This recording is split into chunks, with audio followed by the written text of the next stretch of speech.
गीता के 8वें अध्याय में कृष्ण भगवान से अर्जुन एक बार क्वेश्चन करते हैं कि हे भगवान,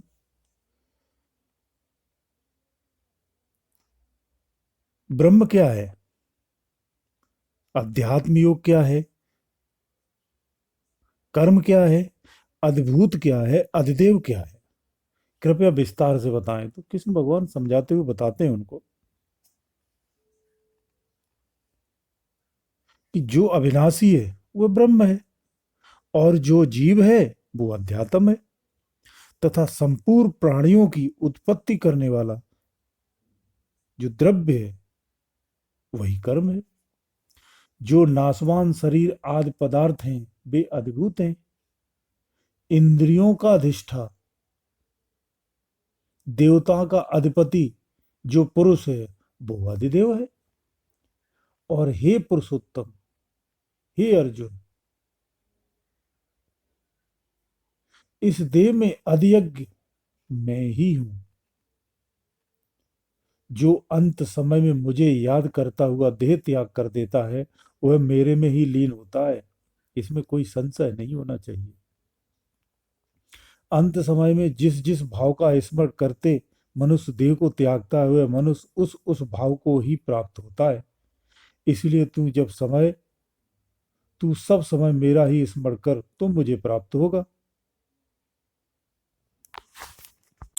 आगे भगवान कृष्ण ने कहा है कि वे भक्त मुझे प्यारे होते हैं जो मनुष्य, वो जीव जो थोड़े से में संतोष करता है, सदा योग में लीन रहता है, अपनी आत्मा को यम नियम करके बस में रखता है, मेरे विषय में दृढ़ निश्चय वाला होता है, मन और बुद्धि को मेरे में ही लगा के रखता है, वह भक्त मुझे प्यारा होता है।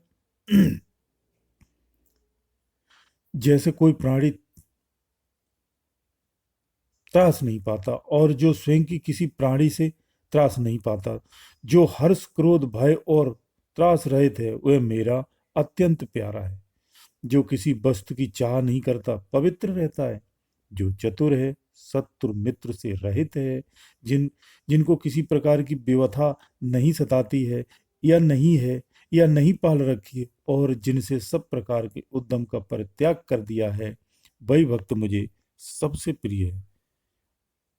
जो प्रिय वस्तु को पाकर प्रसन्न नहीं होता, अप्रिय वस्तु को पाकर द्वेष नहीं होता, दुखी नहीं होता, गुस्सा नहीं होता, अप्राय की इच्छा नहीं रखता, पुण्य और पाप का परित्याग कर देता है, वही भक्त मुझे सबसे प्रिय है।